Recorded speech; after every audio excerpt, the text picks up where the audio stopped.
A Venn diagram is like an extension of a group of sets because it interprets the relationship between sets geometrically. So the key points to note about Venn diagram are as follows. A rectangle is the universal set. Instead of using a curly bracket, rectangles are used to represent universal set, just like this, where U stands for universal set. Cycles represent subsets.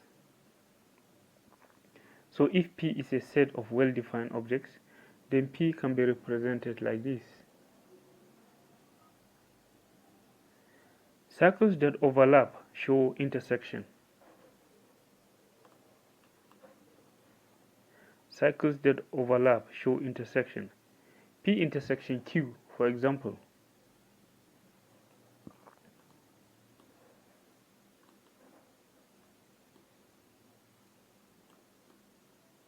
P intersection Q can be represented by two overlapping cycles, P and Q. The overlapping space is the intersection area. Complements only exist inside the rectangle.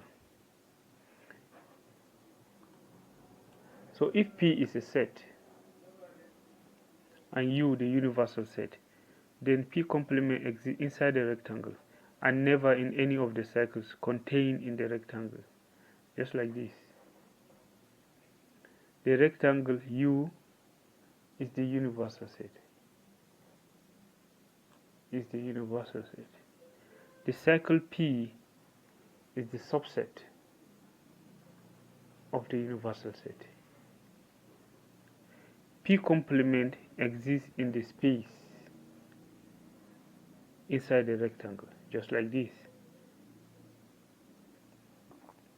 Okay, let's put this into perspective. If U is the universal set and P a subset of U, then P complement will be those elements of U that are not in P. That's 3 and 5. Now to represent this information on a Venn diagram, start by drawing the universal set U without putting in the elements. So I'll have something like this.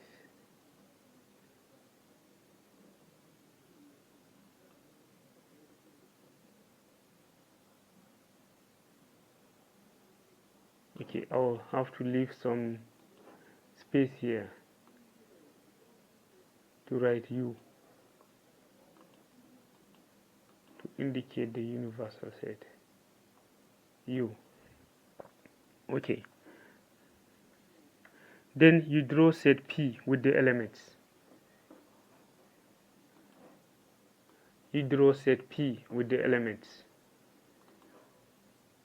We have a big cycle here. What are the elements of set P? We have 1,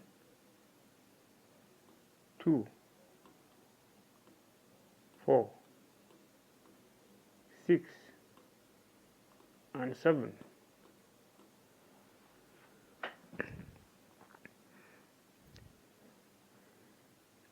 They are all inside the cycle. So I'm going to write P here to indicate that this cycle is subset P. P complement are those elements in U that are not in P. P complement.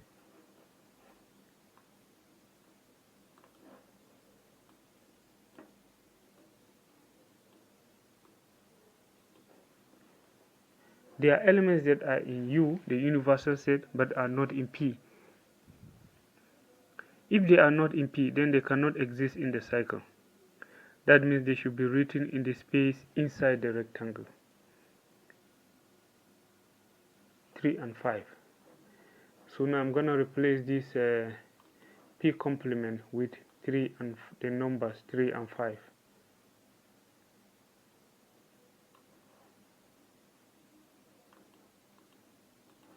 This is P complement here.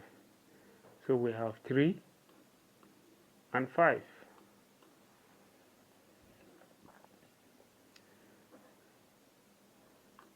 More examples. In a class containing 32 students, a student can either do government or history or both. If 16 students do government, 18 do history, and 3 do none of the subjects, represent this information on a Venn diagram. This type of set representation comes in block, not in curly brackets. The total number of students in the class is 32.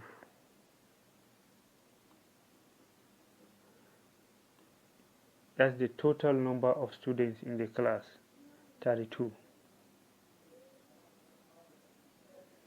That's the universal set. So we're going to write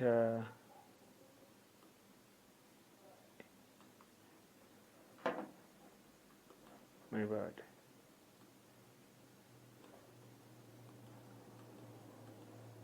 The number of elements in the universal set as NU is equals to 32.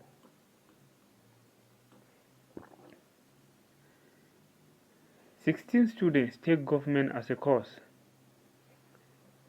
16 students, this.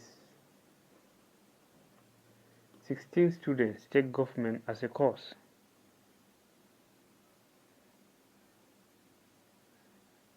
This is not the total number of students in the class, but a part of it. So it is a subset of it. Now if G represents government, then we can write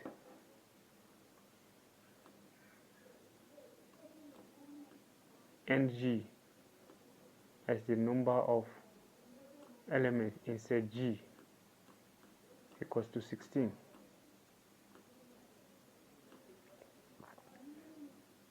The statement also says that 18 students offer history as a course.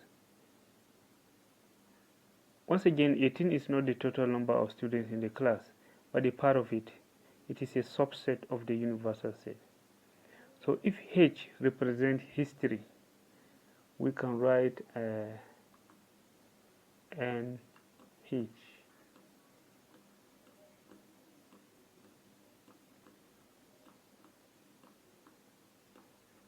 is 18.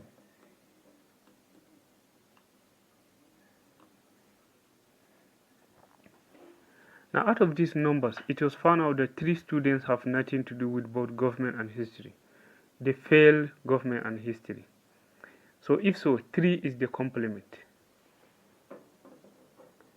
So we can write N G union H complement is equal to 3. That is, the complement of both G and H is equal to 3. But one other thing is missing: intersection. How many students do both government and history? How many students do both government and history? That figure is not made known to us, so we represent it as X.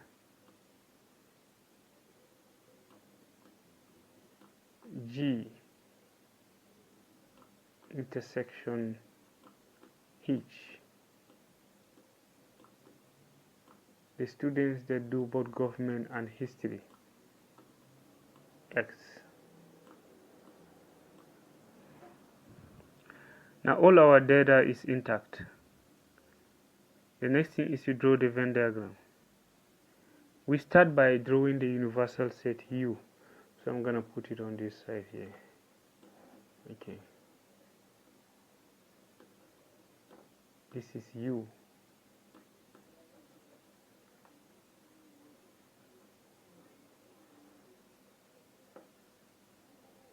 Okay. Then we drew G and H. That is government history.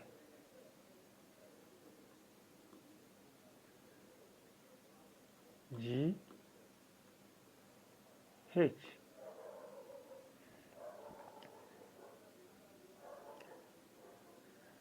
The number of students that take both government and history can be indicated at the point of overlap. This is the intersection point. The number is not known, so we write X.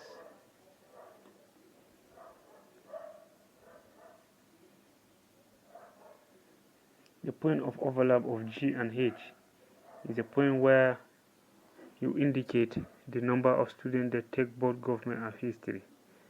That figure is not made known to us, so we write X. So number of students that take government should be 16 minus X. It's not all 16 students that take only government. There are some students within this 16 that also offer history. We don't know that number yet, so it will be 16 minus X.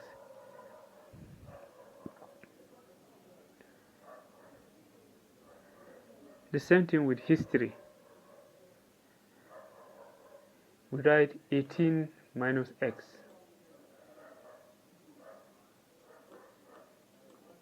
Why do we write 18 minus X? Because there's a small portion of them that do his government as well.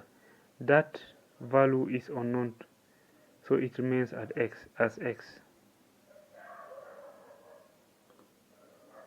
That's that. You now have your complete Venn diagram.